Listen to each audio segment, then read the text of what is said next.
everybody, I hope you guys are having a wonderful day. Welcome back to Lydia's Kitchen Talk Show. I hope you guys are so excited for this new video. Have you subscribed? If you have not subscribed, please run and subscribe. I am your humble host, Miss Lydia. So guys, on this episode today, we will be talking about accommodation, housing. Wow. Mind you guys, not everybody that seek asylum have the opportunity to have a house. Some are being put in a hostel, some are being put in a hotel, and some are being put in a detention center. So if you are the lucky one that you seek asylum in the UK and you have been given a house. So guys, today we will be discussing a lot about accommodation as an asylum seeker in the UK. And we will take a break right now. When we come back, I will introduce you to my friends. Welcome back, everybody. So guys, I will ask you guys to introduce yourself again one more time. Hi everybody. So yeah, Otto again, from the last video, member of SciMag and Sheffield Against Asylum Evictions. Hey guys, my name's James, and yeah, as you have seen last video, I'm part of Sheffield Against Asylum Evictions, and I've also done stuff with SciMag as well. Thank you guys so much. So our first question, I will throw it on the table. If any of you are comfortable, you pick it up. Can you introduce asylum housing? Cool. So yeah, I guess with the asylum system, often you'll start, you'll have your screening interview and stuff like that, and you'll be going through the sort of asylum application process. And I guess to start off with, there are initial accommodation centres across the UK, and that's when people who haven't had time to have their applications fully processed, they will sort of be dispersed to some of these initial accommodation centres. They're supposed to be a short-term kind of solution, I guess, but I mean, I say supposed to be because it's well known that even though you're supposed to be there for 3 to 4 weeks, there is often testimonies of people who've been inside these places for months on end. Yeah, more recently with the barracks, yeah, we've especially seen increasing concern around the conditions and the length of time people are spending in these places, especially in times of COVID, where people are housed in 100%, yeah, huge spaces. And they're for example, in barracks, I think it was Penley Barracks in Wales, they said that everybody in this barracks were in their own support bubble, and of course there was a COVID outbreak and there were huge issues around that. Yeah. So there's been issues with initial accommodation centres for a long time. But these have really been exacerbated during the COVID crisis. One that I will talk about, that I know more about, is Urban House, which is in Wakefield, so it's the nearest one to us in Sheffield. It's often been massively overcrowded. There's been complaints of poor conditions in rooms, dirty bed linens and dirty carpets, even rats, I think, lack of Wi-Fi, all sorts of stuff. And again, this was hugely exacerbated, as I said, during the COVID crisis, where there's rooms, there was sort of no means to social distance in there. You'd have overcrowded rooms, shared bathrooms, and no soap was one of the things that was a huge issue that had been brought up. And also, there's only communal spaces to eat, and there was no sort of, again, means to social distance inside there. So people had been sort of complaining about that for a long time, whether it be people inside and sort of activists from outside, kind of trying to put pressure on Mears and on the Home Office and stuff to do something about this. But in the end, there was a COVID outbreak, I can't remember, a couple of months ago, maybe sort of around January sort of time, give or take.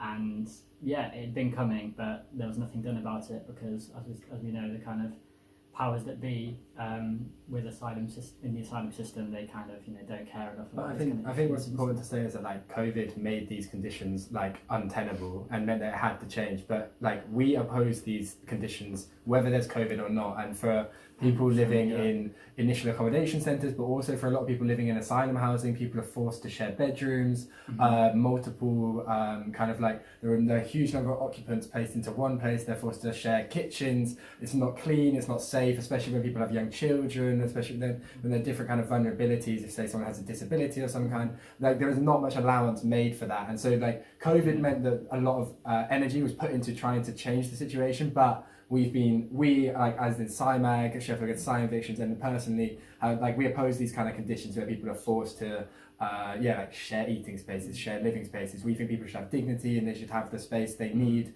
to be able to like live a full life. People should certainly have choice in their housing as well, because that's a huge part of the system, that there's no choice at all. Thank you so much. Thank you so much. Mr. James, I'm still going to throw this on you. Can you guys talk more about dispersal? Yeah, for sure. So yeah, dispersal sort of started in 1999 as part of the Immigration Act. So that was under New Labour. And the way it worked is that there's kind of local authorities, there's like an opt-in scheme, and local authorities can opt in to say that they will sort of host more asylum seekers. The initial supposed reasoning behind this was to try and decrease the concentration of asylum seekers that were in the southeast, obviously because that's where a lot of them enter. And so a lot of the dispersal kind of goes in the northern England, Glasgow, Wales, and basically there are a lot of issues that have really cropped up with dispersal.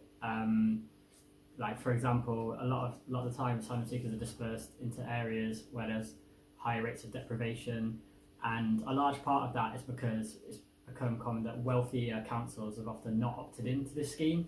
I think it's 100. This is of 2016, so this might have changed, but 121 councils out of 453 have opted in to the dispersal scheme. So that's less than a quarter.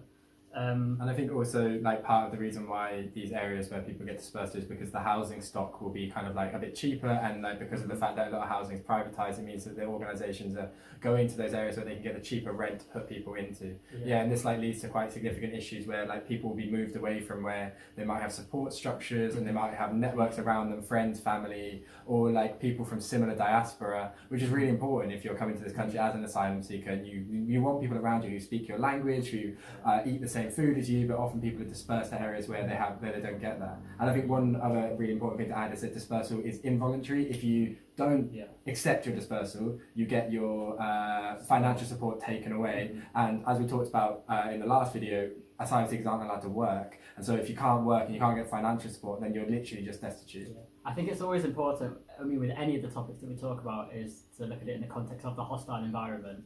And I guess with dispersal, like Otto was just mentioning, it can be a way to kind of isolate people and remove some of their support networks. So it kind of fits into their kind of way of giving asylum seekers a hostile experience in the UK. Thank you guys so much, and I have just this one last question for you guys. What are the conditions of asylum houses, and what are the groups that support asylum housing in Sheffield or in United Kingdom? I mean, conditions-wise, it's almost hard to know where to start, really, to be honest. I mean, we kind of touched on it already with some of the initial accommodation centres, so like the Urban House. Conditions are notoriously bad in there, really, and loads of different groups have been campaigning against that for ages.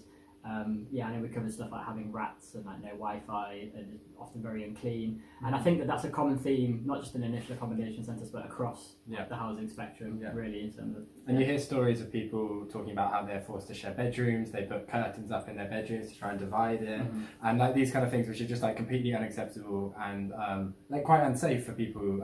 For example, if someone is fleeing from certain types of violence and then they're placed into a house where they're placed with people who potentially might trigger those anxieties they have around those forms of violence, to then be forced to share a room with that person is like, it's a really scary thing. Yeah, so in terms of housing, one of the huge things to mention is that since 2012, housing is now sort of run by private contractors. I think there's a couple of them that are pretty big in the game that would be like G4S, Serco, Clear Springs, and Mears is also one that owns a lot now, especially since 2019, and that includes ones in Sheffield. I also know they have a lot up in Scotland as well. They're kind of notorious, really, I guess, for all sorts of different things. As a company, so even before we get into the kind of stuff they do with asylum housing now, they've had all sorts of allegations thrown at them for sort of overcharging for repairs and stuff like that. And even like a weird thing came out in 2017 where they were like banning workers from having beards and stuff, and some of their workers had to kick off about that. Also, organisations like G4S, they are, you know, like active in South African apartheid. They're committing human rights abuses all around the world and within the UK. They were responsible for the deaths of people on deportation flights. They also run prisons. They run prisons in the UK, Hall, where many people have died as well. So. And then they're giving this asylum housing jobs, which their expertise is more in enforcement, and that is essentially what asylum housing kind of becomes. Yeah, 100%. So with MERS, so they run a lot of the housing, as I said, in Sheffield and up in Scotland as well, and probably other parts of the UK too. They're pretty well known to sort of not pay their workers very well as well, sort of infamously low rates. And basically, there's an idea that they're very hard to contact. They have sort of housing officers and stuff, and there's a lot of bureaucracy involved in that, so it's difficult to get hold of. Repairs are often left for months on end and stuff like that. They kind of treat people with a lot of hostility, and I guess obviously like it's important because they're private contractors, they're in the game for profit. So as I say, they might have like low paid workers sort of at the bottom of the chain, as it were, but at the top end you'll have sort of CEOs and stuff making huge amounts. I think between 2014 and 2019 it was MERS had like £52 million given out to shareholders across that time, so we're talking unbelievable, like massive sums of money, and yet they can't provide basic support to people. And I think that's something that you can talk about, like throughout all of the immigration system, all of the asylum system, is that it's becoming increasingly privatised, from detention to housing to like the enforcement and the border controls, for example.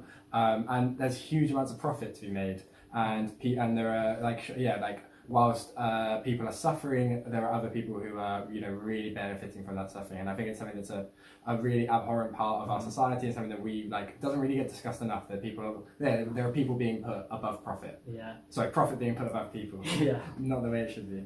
And one of the things I would also say is that a lot of MERS is a big example of this, is that they like to portray themselves as people that sort of care. They'll have things on their website where they talk about, you know, their care for social responsibility and all this kind of stuff. But it doesn't take much sort of digging beneath the surface until you sort of uncover the kind of horrors that are involved, which is why so many different groups have been sort of having to campaign against them.